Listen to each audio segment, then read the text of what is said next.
bonsoir à tous. Je me présente, je m'appelle Christophe Barge, je suis le directeur de Smart City Group, qui est une agence de conseil qui travaille pour les collectivités locales, les villes, les gouvernements et les entreprises. On travaille actuellement pour la ville du Havre depuis 3 ans, mais également pour des villes à l'île Maurice, à La Réunion, d'autres villes en France. On accompagne en fait les villes dans leur démarche ville intelligente.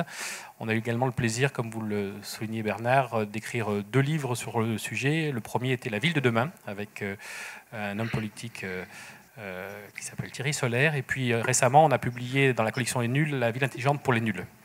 J'ai donc ce soir le plaisir d'être avec vous pour animer cette première table ronde qui aura comme sujet état des lieux, quelle sera la Smart City dans 5 ans. Alors, voilà environ une dizaine d'années que le concept, que la réalité Smart City a vu le jour.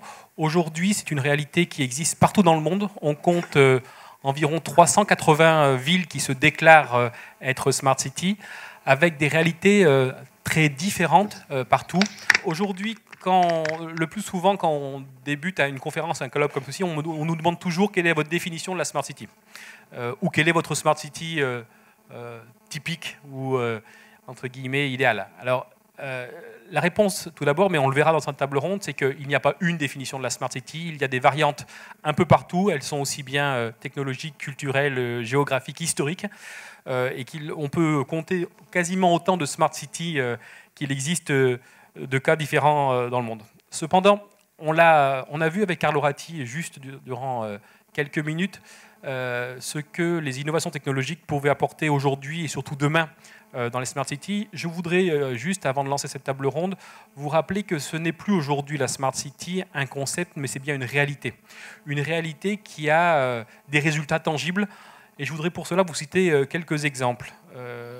Tout d'abord, je voudrais vous parler d'Amsterdam rapidement. Amsterdam, c'est une ville qui aujourd'hui a mis la mobilité et la lutte contre la pollution au cœur de sa stratégie Smart City, avec des résultats tangibles, puisqu'ils ont déjà obtenu, grâce à différentes expériences menées, 15% de réduction d'émissions de gaz. On pourrait également parler de Santander. Santander, c'est un cas connu, puisque c'est un maire particulièrement féru d'informatique qui, depuis de nombreuses années, a mis plus de 20 000 capteurs dans sa ville, avec comme objectif de réduire les dépenses d'énergie. Il a réussi à réduire de 40% ses dépenses d'énergie et de 80% les embouteillages. Mais on pourrait également vous parler d'Hambourg, avec le port d'Hambourg, qui est aujourd'hui un des premiers ports véritablement intelligents, Smart Port. On travaille beaucoup sur la ville du Havre, mais également à Marseille, je le sais, sur ces questions de Smart Port. Hambourg, avec ceci, a réduit de 15% son trafic, 75% ses dépenses opérationnelles et 20% ses dépenses d'investissement. Voilà, je pourrais continuer longtemps de vous citer ces exemples-là. Ils étaient là pour illustrer le fait qu'aujourd'hui, la Smart City, c'est bien une réalité, que cette réalité, elle est diverse, mais qu'elle obtient déjà beaucoup de résultats dans le monde, et que partout dans le monde, les gens réfléchissent, cherchent, mettent en place des innovations urbaines basées sur la technologie pour améliorer la vie des habitants. Et pourtant, il y a une question fondamentale, un défi identique qui se pose à toutes les collectivités locales dans le monde, qui est comment mettre en place aujourd'hui des business models viables. C'est, je pense, et c'est pour ça que cette conférence de ce soir est particulièrement intéressante, une des questions centrales qu'on va essayer de traiter durant ces 2 tables rondes. Une Smart City, pourquoi faire? C'est la première question. Quels usages et quelles pratiques? Et la deuxième question qu'on voudrait traiter, c'est effectivement qui paye quoi? Question centrale. Et quel modèle économique pourrions-nous mettre en place? Alors pour m'aider à faire ceci, je voudrais vous présenter mes 4 intervenants. D'abord, tout au bout à droite, Laetitia Rancurel, qui est directrice du Tuba de Lyon. Je la laisserai se présenter, je lui travaille plus longuement. À ses côtés, Isabelle Scullier, qui est directrice du Bordeaux Métro Pulse. Je l'ai bien dit? Formidable. Juste à côté, le seul homme de cet intervenant, François Goulette, qui est conseiller municipal d'Antony. Et puis juste à ma droite, Julie de Pimaudan, qui est cofondatrice de Flucity. Alors, mesdames, messieurs, je voudrais commencer par une question toute simple. D'après vous, aujourd'hui, où en sont les Smart Cities en France? Un état des lieux rapide. Quel est, d'après vous, et on va commencer par la droite, Laetitia, quel sentiment vous avez du phénomène et de la réalité Smart City en France? Alors, je vais répondre à la question, puis je dirai 3 petits mots sur ce qu'est le Tuba. La réflexion autour des Smart Cities en France est basée de plus en plus, se base de plus en plus, et je reviens de Barcelone, du Smart City World Congress de Barcelone, sur une approche partenariale. Et c'est ce qu'on commence à voir émerger, c'est ce qu'on incarne au TUBA depuis 3 ans, puisque le TUBA, qui veut dire TUBA Expérimentation Urbaine, qui est basé à Lyon dans une zone de flux, a été créé et a été impulsé par la métropole de Lyon sur une logique d'open data. Elle s'est traduite par une association qui porte ce lieu, et une association aujourd'hui qui est pilotée par 10 grandes entreprises, des startups et des PME, des chercheurs, des pôles de compétitivité. Et donc c'est un lieu avant tout, et c'est un lieu où on essaye de faire participer les citoyens à toute cette innovation autour de la Smart City. Donc on essaye, comme on le dit, de les capaciter, en anglais c'est l'empowerment.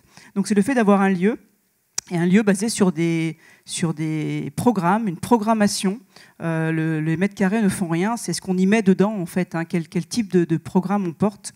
Et donc on incarne depuis 3 ans cette innovation partenariale, alors à base de challenge, à base de workshop, et notre objectif c'est autour de 4 axes.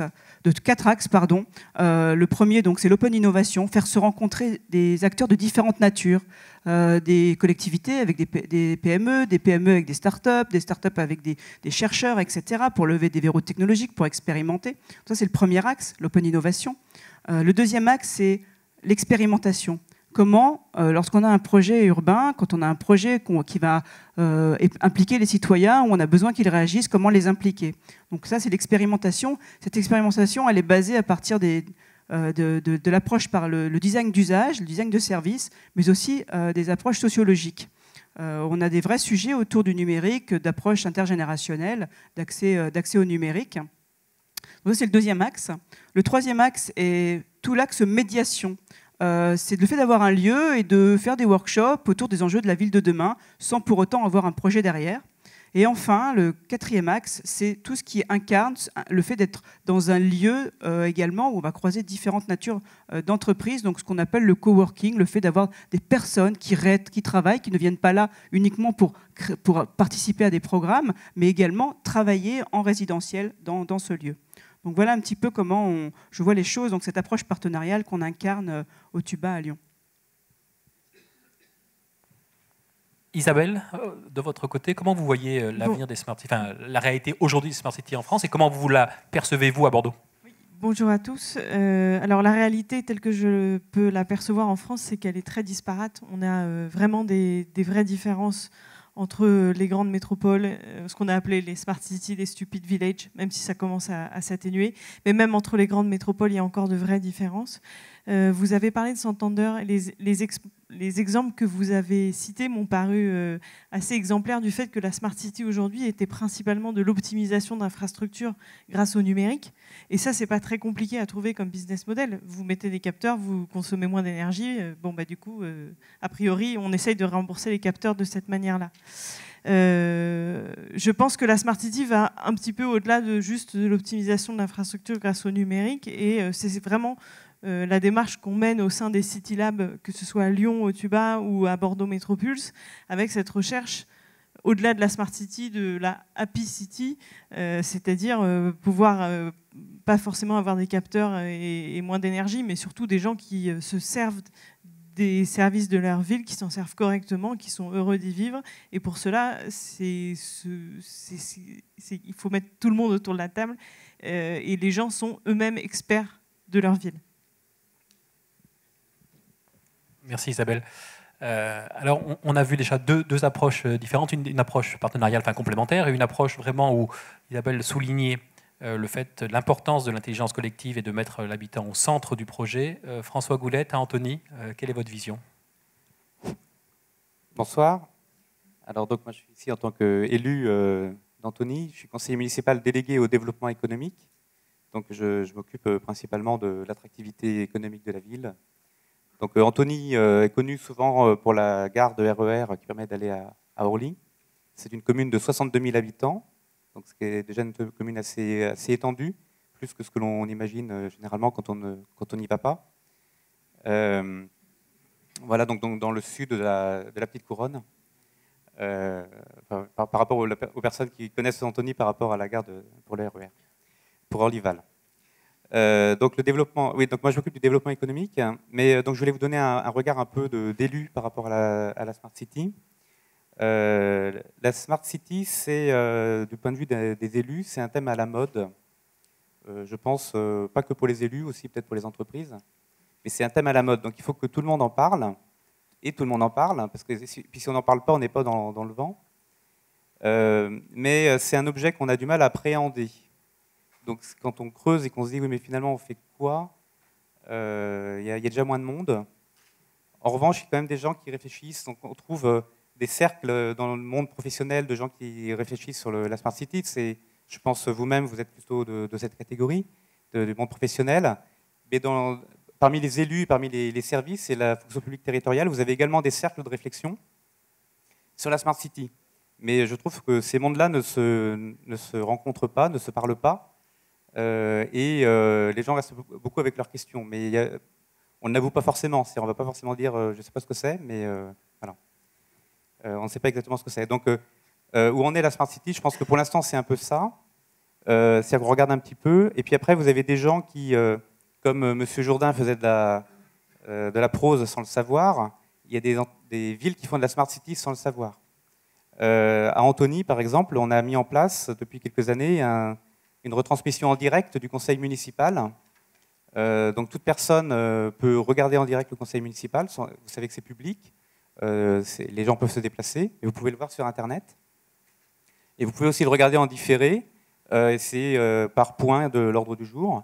Donc c'est déjà une première étape de démocratie participative, d'une certaine façon. Sauf qu'on n'a jamais communiqué sur ce thème-là en disant on fait de la Smart City, on utilise des nouvelles technologies. Donc il y a des entreprises qui font de la Smart City, je pense, sans le savoir.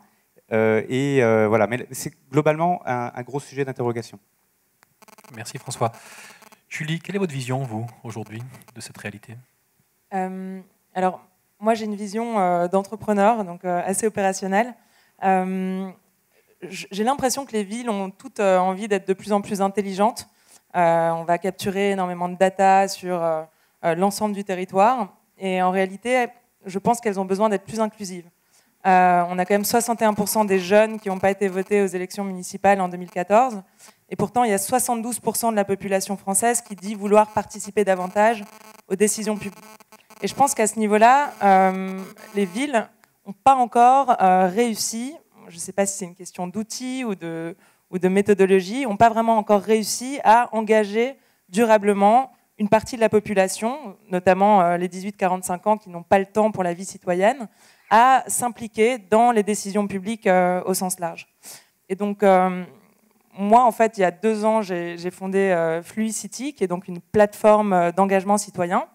Et je suis partie d'un constat, en fait, je travaillais chez Google avant. Mon métier, c'était d'aller conseiller des grandes entreprises privées à utiliser la data de leurs utilisateurs pour leur proposer des solutions toujours plus efficaces de manière très agile. Et je me suis rendu compte qu'il n'y avait plus aucune organisation aujourd'hui qui n'utilisait pas de la data pour prendre des décisions, voilà, et proposer des offres plus en phase avec les besoins de leurs utilisateurs. Et en rentrant en Europe, quand j'ai vu la crise démocratique importante qui était dans l'ensemble des démocraties européennes, je me suis dit c'est quand même bizarre que Google nous comprenne mieux que nos propres élus et que dans la sphère publique, on ne soit pas du tout à l'écoute de nos utilisateurs et probablement de la donnée la plus riche et la plus précieuse qu'on ait, c'est-à-dire l'opinion des citoyens. Et donc c'est comme ça que j'ai monté cette plateforme qui a pour but de réengager massivement les citoyens européens dans leur politique locale, parce qu'on est essentiellement au niveau des villes. Et du coup, notre cœur de métier, c'est d'aller booster la participation citoyenne au sein des territoires grâce à des technologies innovantes, donc des chatbots, des applications mobiles avec une interface utilisateur agréable. Ensuite, de restituer des datas d'interaction aux élus, de manière à ce qu'ils puissent les intégrer dans leur politique territoriale. Et enfin, d'accompagner cette transition, je dirais, digitale, pour aider les élus et les organisations à faire en sorte d'intégrer les besoins des citoyens, les besoins et les attentes des citoyens dans ces politiques locales. Après, je rejoins un petit peu votre constat sur l'importance pour les villes de plus en plus jouer ce rôle de chef d'orchestre, en fait, entre, d'une part, les citoyens, les organisations privées, mais également les associations du territoire, mais de faire en sorte que tout ça communique de manière assez fluide grâce à des plateformes faites pour cet usage. Oui, tout à fait. Je voulais rebondir d'ailleurs sur votre approche data, parce qu'effectivement, on a beaucoup parlé de l'open data des collectivités. Alors pour la plupart, qui ont été poussées par une directive européenne, la directive Inspire, à ouvrir leurs données. Donc pour pas mal de collectivités, ça s'est traduit par une montée en compétences, en expertise, avec pas mal de données ouvertes. Alors par exemple, à Lyon, il y a plus de 850 jeux de données. Mais ça, c'est qu'une typologie de données finalement. Et petit à petit, on voit arriver les données des grands producteurs d'infrastructures, de mobilité, d'énergie, et puis aussi les bureaux d'études, les startups avec des données de capteurs. Et puis enfin, il y a une quatrième catégorie de données qui est très intéressante, très importante, c'est le self-data, la donnée de notre donnée, de la donnée des citoyens. Et comment on fait lorsque on ouvre notre donnée, comment elle nous est restituée sous forme d'un service. Et ça, c'est le projet qu'on est en train d'expérimenter à Lyon, qui a été impulsé par la FING et qui s'appelle le projet Mes Infos. C'est-à-dire que lorsque j'ouvre une donnée, comment elle m'est restituée. Nous étions à Barcelone donc, la semaine dernière et mon chef de projet sur Mes Infos, Martin Ken, qui est designer de service au Tuba, a donné un exemple tout à fait intéressant de la donnée et comment elle est exploitée. Aux États-Unis, une famille de 2 personnes et de 2 enfants, la jeune femme, la jeune de 16 ans et le garçon de 12 ans. Et le père est abonné à un service, comme on l'a tous, de clients avec une carte chez Target. Et il commence à recevoir des pubs autour de couches pour bébé. Et donc il écrit à Target en lui disant mais je ne me sens pas du tout concerné, vous devez faire erreur, etc. Et en fait, donc Target s'excuse.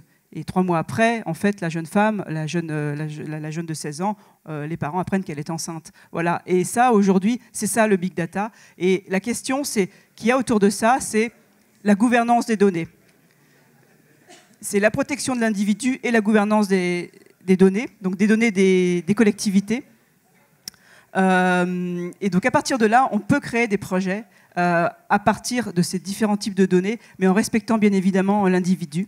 Et l'objectif de créer des services à partir de ces données, c'est bel et bien des services qui ont une vocation de bien-être, donc en l'occurrence des citoyens et des usagers de la ville, et également des logiques de développement économique, et on le voit avec FluidCity, de start-up qui se créent à partir de ces données. Ouais, je voulais bien dire que sur la plateforme, toutes les données privées des utilisateurs sont anonymisées et sont absolument pas restituées telles quelles, ni à la sphère privée, ni à la sphère publique. Et donc sur cette gouvernance de données, effectivement, on a une particularité en France, effectivement, de protéger l'individu, puisqu'on a la CNIL qui veille. Et effectivement, toute l'expérimentation autour de Mes Infos, c'est effectivement d'ouvrir la donnée des citoyens, de l'anonymiser, de créer des services et de les proposer ensuite aux citoyens via la startup Cozy Cloud. Merci Laetitia. Oui, je crois que vous avez fait un peu peur à notre public sur votre histoire de données. Parce que traditionnellement, à toutes les conférences ou à tous les colloques auxquels on a la chance de participer, la question de la protection des données publiques est toujours au centre. Alors, je vous rassure, Julie le disait, en France, on a une des législations les plus protectrices sur les données publiques. On pourrait même dire qu'elle freine un certain nombre de choses qu'on peut faire sur le traitement de la donnée. Mais en tout cas, ça a eu l'avantage d'ouvrir un peu ma deuxième question, qui était de vous dire... on est rentré par la donnée. Au-delà de la donnée, quelles sont les grandes tendances de l'innovation urbaine que vous voyez aujourd'hui poindre, solutionnées par ces nouvelles technologies, en termes de transport, en termes de sécurité, en termes de développement économique? Donnez-moi votre opinion un peu aujourd'hui sur qu'est-ce qui vous semble le plus pertinent, le plus prometteur dans ces nouvelles solutions, dans cette Smart City, dans ces innovations urbaines. Qu'est-ce que vous voyez ?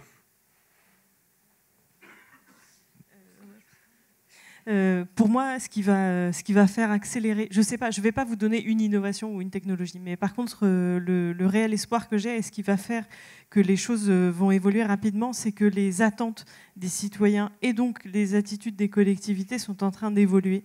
Isabelle Barraud-Serfati, qui est là, vous en parlera ensuite, mais elle a un concept qui est génial et que je plagie avec plaisir, qui s'appelle le glissement serviciel, et qui est de dire que les gens ne veulent plus de la collecte d'ordures, ils veulent une ville propre et avec une économie circulaire qui fonctionne. Ils veulent plus des transports en commun, ils veulent une ville mobile, etc., etc. Et donc en fait, cet accroissement des attentes, et donc la collectivité s'en empare et va aborder tous ces enjeux de manière différente, soit sous forme de DSP, soit sous forme de régie, peu importe, mais de toute façon, il va falloir mettre autour de la table tout le monde. Parce qu'une collectivité toute seule ne sait pas gérer la mobilité, un grand groupe ne sait pas gérer la propreté, etc. etc. Donc il va falloir avoir de l'intelligence collective, et c'est ça qui va, à mon avis, pousser l'innovation.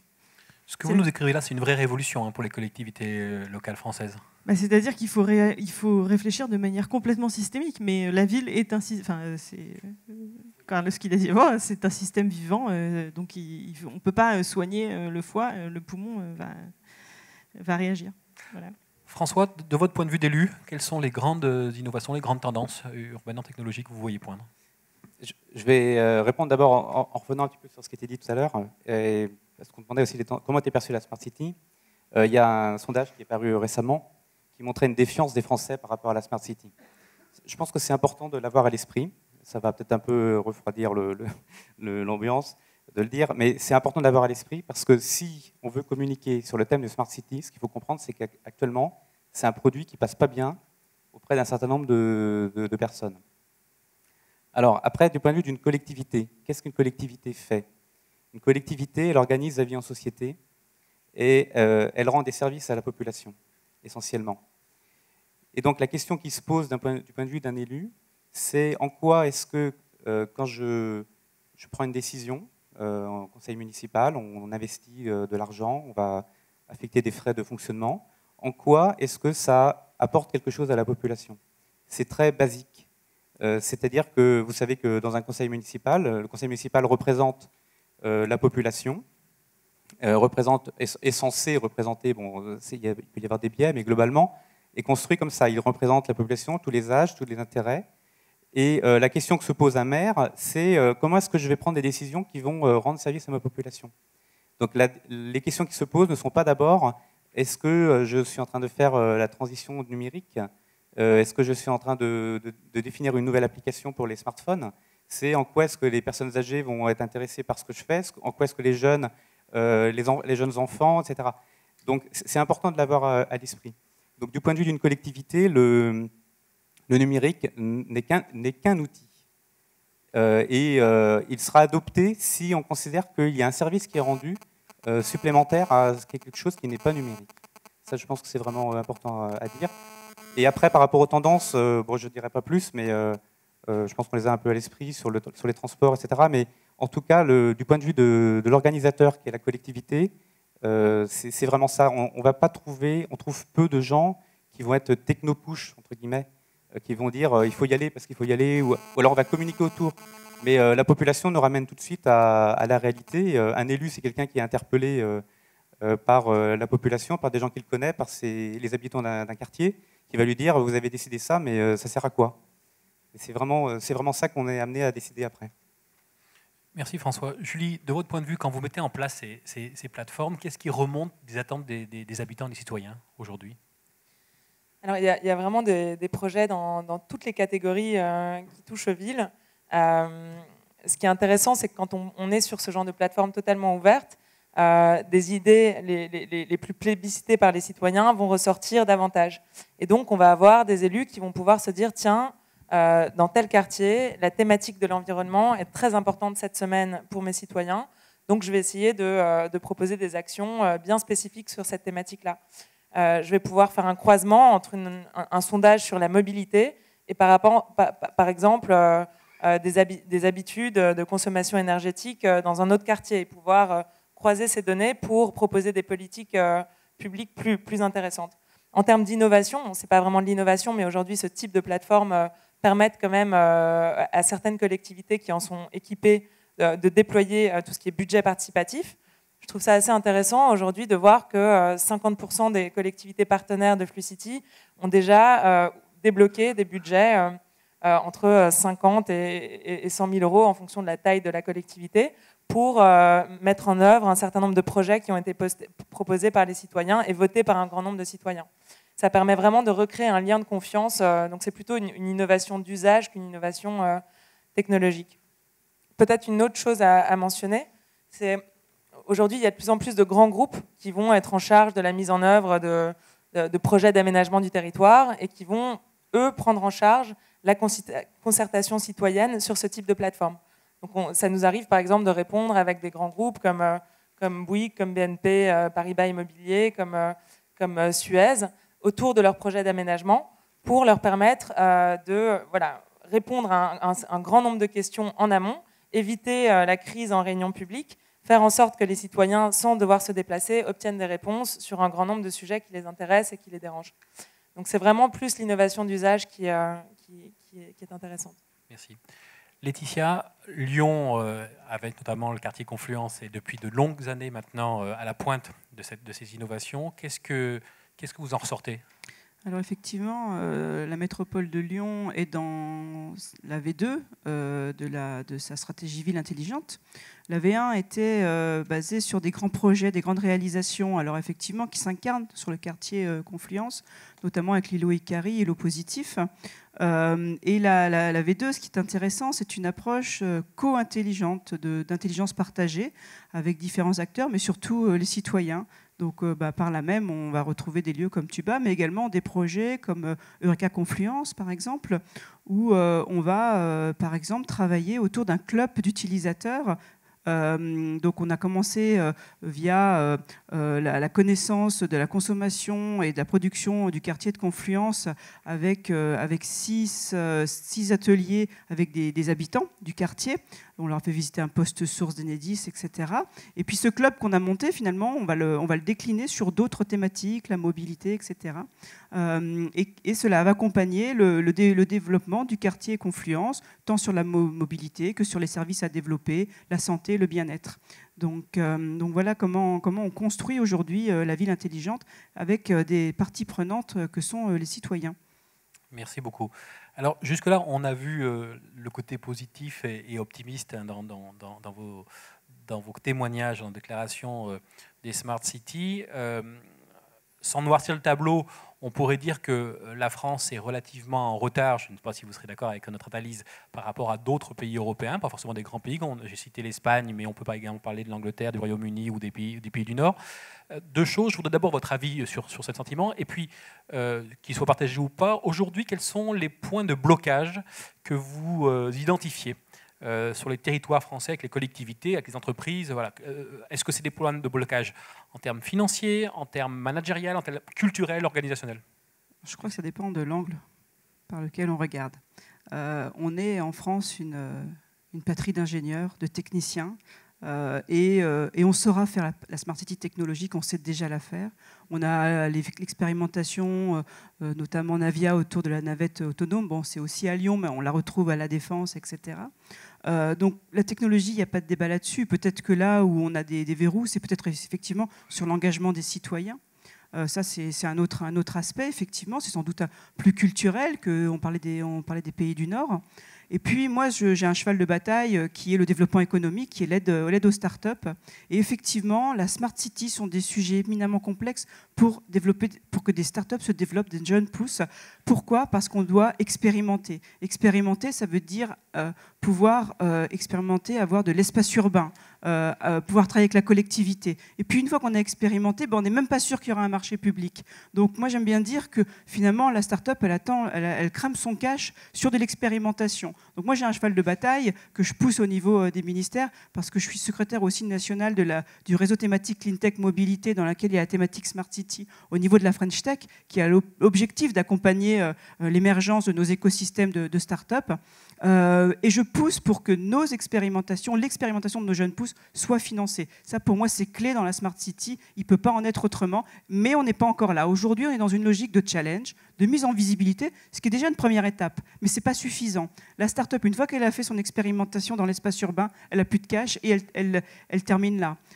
Et puis, si d'ailleurs il n'y a pas de marché public derrière, c'est encore pire. Donc, il faudra qu'elle aille sur d'autres territoires, reprouver ce qu'elle a fait dans un premier territoire. Donc là, ça c'est clé pour moi et c'est un vrai verrou à lever, puisque la Smart City, c'est aussi le développement économique du territoire, c'est créer des emplois, etc. Ouais. Alors, justement, je rebondis là-dessus. Effectivement, vous témoignez sur un point important qui est cette expérimentation des startups. Elle rencontre aussi, d'après nous, un autre sujet qui est cette non-culture de l'échec. Alors, je m'explique, en France, on refuse absolument de se lancer dans une aventure où on pense qu'il y a un échec. Or, cette nouvelle économie, elle est cette culture de l'essai, du test et de l'échec. François Goulette, je voulais vous faire réagir là-dessus. Qu'est-ce que vous pensez de cette capacité des collectivités locales, de nos élus, à s'adapter à cette nouvelle donne, de cette culture qui est faite d'une culture d'essai, d'échec, qui n'est pas totalement dans la philosophie de la culture française? Oui, alors, il y a peut-être un problème de culture, mais il y a des vrais problèmes réglementaires. C'est très compliqué de mener des expérimentations. Si vous voulez être en dessous des seuils des marchés publics, c'est 25 000 €. En dessous de 25 000 €, vous ne pouvez rien faire. Au-dessus, vous ne pouvez rien faire. Et une preuve de concept pour une start-up à moins de 25 000 €, c'est quand même pas beaucoup. Après, il y a des délais qui sont très longs. C'est-à-dire que même lorsque vous êtes en dessous des marchés publics, souvent vous avez des bonnes pratiques internes qui se justifient par ailleurs pour éviter le favoritisme. En fait, on part de choses qui sont fondées par le droit et par des raisons tout à fait valables, mais qui empêchent, en fait, qui ajoutent des délais. C'est-à-dire, si vous convainquez un élu ou un service que vous avez quelque chose de vraiment intéressant à faire, vous allez en prendre pour 6 mois avant d'avoir votre bon de commande, et sans parler de la trésorerie. Donc, bye bye la start-up. J'ajouterais que, du point de vue de l'expérimentation des communes, les communes n'ont normalement pas la compétence développement économique. Alors, je vous ai dit que moi j'étais délégué au développement économique, alors vous allez me dire que ça c'est contradictoire. Il y a un principe qui s'appelle le principe de compétence générale des communes, qui fait que les communes ont le droit de se saisir de tout sujet qu'elles jugent d'intérêt. Donc à Antony, on a un quartier en rénovation par rapport à toute une zone d'activité économique, donc c'est pour ça qu'on a pris cette compétence. Mais typiquement, on n'a pas le droit, par exemple, de subventionner, la commune n'a pas le droit de subventionner une entreprise. Si elle le faisait, elle serait, sa décision pourrait être sanctionnée par le préfet ou par le tribunal administratif. Donc voilà, donc il y a un vrai sujet. Puis il y a un deuxième sujet. Donc là, alors, pour ceux qui connaissent, il y a également, il a été mis en place les protocoles d'expérimentation qu'on s'appelle les marchés innovants. Je ne connais plus le terme exact, mais apparemment ça ne marche pas bien, parce que la jurisprudence rend difficile, disons que la jurisprudence fait peser une menace sur la collectivité sur le fait qu'il y ait eu un délit de favoritisme. En fait, il y a une jurisprudence défavorable aux collectivités. Alors, délit de favoritisme, on ne rigole pas avec ça, donc on ne le fait pas. Donc ça ne marche pas, bien qu'il y ait eu cette tentative. Et puis un autre point, bon, je vais dire des choses qui sont un peu des généralités, mais qui sont aussi des réalités. C'est ce qu'on appelle le millefeuille territorial. Si on parle de la région Île-de-France, alors donc, là, vous avez Lyon et Bordeaux, bon, mais si on parle de la région Île-de-France, avec la réforme de la métropole du Grand Paris, on voulait simplifier les choses et on a rajouté une couche. Donc je vais vous donner un exemple, je ne veux pas être polémique, hein, mais enfin bon, moi je suis dans un rôle d'élu, je suis dans un rôle aussi politique, donc je dis aussi les choses. À Antony, donc on avait une communauté d'agglomération. La communauté d'agglomération est basée sur le fait que les communes travaillent ensemble en bonne intelligence et se connaissent, c'est des liens qui se tissent au fil des années. La communauté d'agglomération a été cassée autoritairement par l'État et on a mis des territoires. Donc on a obligé des communes qui n'avaient pas forcément envie de travailler ensemble en disant voilà, maintenant votre nouveau périmètre, c'est le territoire. Et après, il y a la métropole et ensuite on a la région. Et voilà. Et concrètement, le citoyen, il y comprend quoi? Vous y retrouvez, vous? Enfin, moi, j'ai appris plein de choses en devenant élu, et aussi parce que les gens viennent nous voir, les citoyens ou les entreprises, en nous posant plein de questions. Très souvent, on nous pose des questions qui ne sont pas de notre compétence. Mais on va se renseigner, on va leur rendre le service de leur dire allez voir un tel, allez voir un tel. C'est d'une complexité, et donc ça, je pense que c'est un vrai frein. Merci François. Donc, des problèmes autour de l'expérimentation et de soutien de nos startups, des problèmes réglementaires, des problèmes culturels. Isabelle, de votre point de vue, quels sont les points de blocage que vous voyez? Alors, je rejoins Monsieur Goulette sur la réglementation et notamment sur la réglementation liée à la tarification qui aujourd'hui, quand vous prenez Uber par exemple, si vous le commandez à 18h12, ça coûte 7 €. Si vous le commandez à 18h24, ça coûte 14,50 €. Enfin, il y a une espèce voilà, ils changent leurs tarifs tout le temps, ils s'adaptent à l'offre, à la demande, ça correspond plus ou moins à votre attente, etc. Sur une DSP, vous avez des tarifications qui sont sur 10 ans. Et puis, c'est 2,20 € le ticket de bus, que vous fassiez 2 stations ou 25. Donc il y a aussi quand même un problème d'adaptation des tarifs et des services aux attentes des gens qui évoluent à une vitesse phénoménale. Et quand on voit ce qui s'est passé à Paris à la fin du Vélib, pendant 2 mois, on démonte les stations et boum, c'est le moment où arrive GoBeBike qui pirate tout en une semaine. Enfin voilà, c'est quand même un petit peu inquiétant, je trouve, pour les collectivités. J'imagine que c'est vraiment effrayant, mais voilà, les collectivités sont prises dans des réglementations qui sont extrêmement lourdes et qui font que ça laisse beaucoup la place aux pirates. Voilà. Et la deuxième chose qui est peut-être plus facile, en tout cas plus porte ouverte, mais qui est évidente, il n'y a pas de data scientist. Où il y a un data scientist dans les directions et ça, numériques. c'est ceux qui ont de la chance. Voilà. Et je pense que pour un data scientist, ce n'est pas forcément le rêve d'aller bosser dans une métropole. Ils ont plutôt envie d'aller dans la Silicon Valley. Donc voilà, il y a aussi un problème de compétences.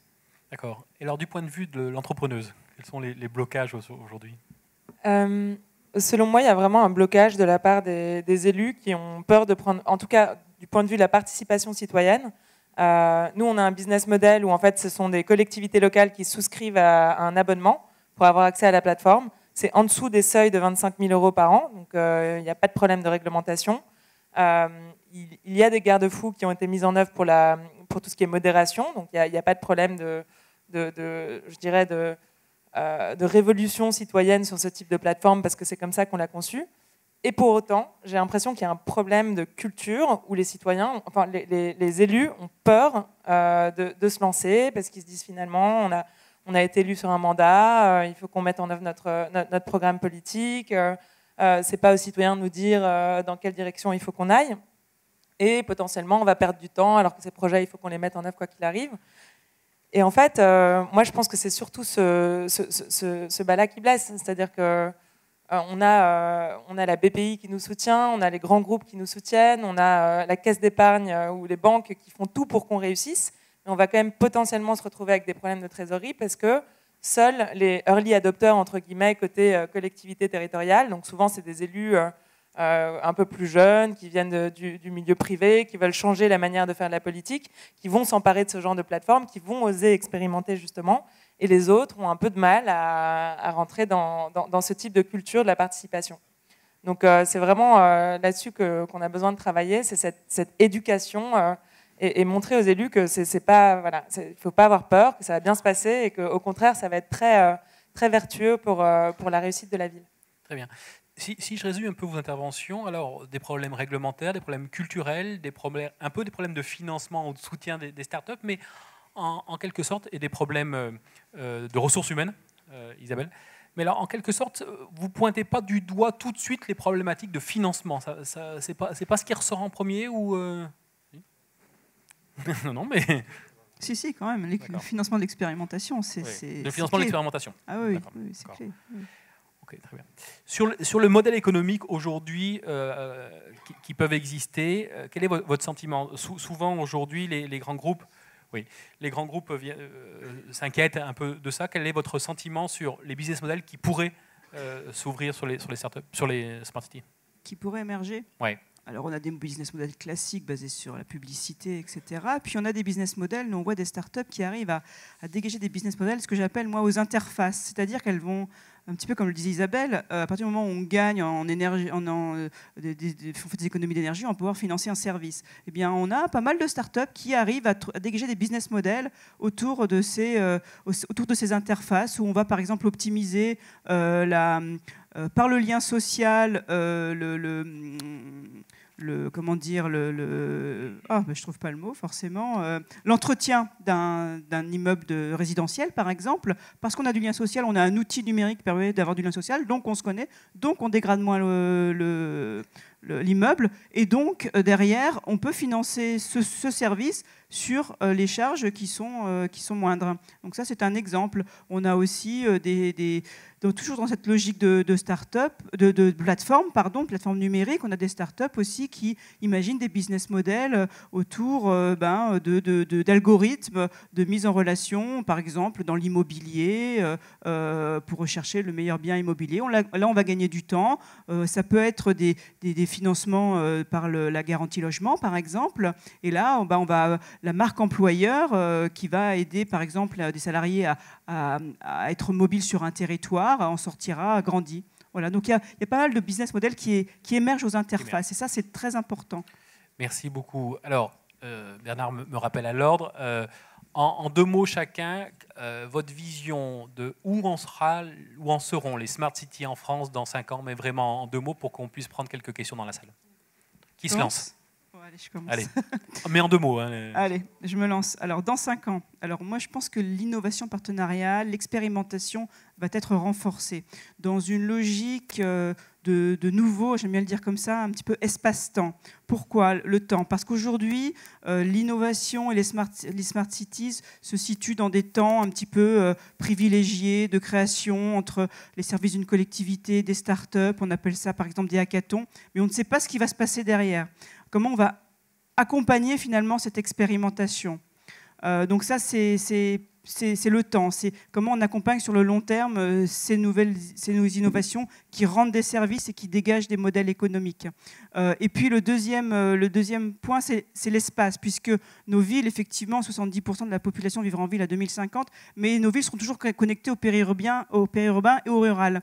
Et là, c'est comment on va accompagner aussi ce qu'on appelle, pas ces stupides villages, mais finalement ces smart territories, avec les smart cities, dans des liens peut-être d'optimisation, avec des espaces de coworking, des nouveaux usages. Et donc, j'aime bien dire que tout ça, ça va s'incarner peut-être dans ce qu'on appelle des lieux augmentés, des tiers-lieux augmentés, avec des espaces de coworking, de création, etc. Donc voilà, c'est un petit peu ça que je vois dans 5 ans. Merci beaucoup. Isabelle? Moi, j'ai juste un mot, c'est obligatoire. Bordeaux, on a 10 000 nouvelles personnes par an. Dans 5 ans, 50 000. Par jour, 150 000 déplacements supplémentaires. Donc, voilà, c'est déjà... donc obligatoire. C'est obligatoire, voilà. Merci Isabelle. François? Alors, moi, je pense que sur le fond de ce qu'on développe dans la Smart City, il y a des choses qui pourront être faites, mais il y a beaucoup de freins qu'on a mentionnés. Un point important, c'est, je pense, d'aider les collectivités. Il ne faut pas oublier que sur les Smart Cities, les collectivités sont quand même importantes. On parle du privé parce que les business models. La notion d'implication de la collectivité me semble importante, essentielle. Et les collectivités actuellement ne savent pas appréhender cet objet bizarre qu'est la Smart City. Donc, à mon avis, il faudrait, moi je pousserais à essayer d'aider les collectivités, par exemple à créer un label Ville Intelligente, comme le label Ville Internet, faire évoluer, pour voir des choses concrètes.